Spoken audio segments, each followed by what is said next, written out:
நான் வந்து 4 பேருக்கு செய்கிறேன். 4 கிளாஸ் தண்ணி வச்சுருக்கேன். 2 ஸ்பூன் அளவுக்கு கரெக்டாக 2 டேபிள் ஸ்பூன் வரும். எடுத்து இந்த மாவை வந்து நல்லா கலந்துட்டுக்கோங்க. மாதிரி கட்டி இல்லாமல் நல்லா கலந்துட்டுக்கோங்க.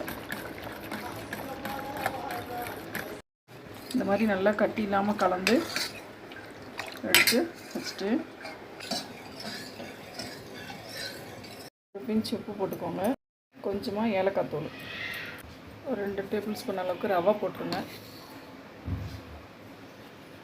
நாட்டு சக்கரை உங்களுக்கு வேணுன்னா நீங்கள் கருப்பட்டி இருந்தால் கருப்பட்டி கூட போட்டுருங்க. வந்து தேங்காய் துருவல் கொஞ்சம்.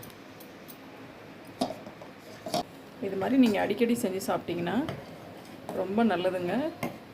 இது வந்து கருப்பு உளுந்து இருக்குது பார்த்தீங்களா, அதை வறுத்துட்டு பவுட்ரு பண்ணி வச்சுருக்கேன். இதில் நீங்கள் இறக்கிட்டு கொஞ்சமாக லைட்டாக மேலே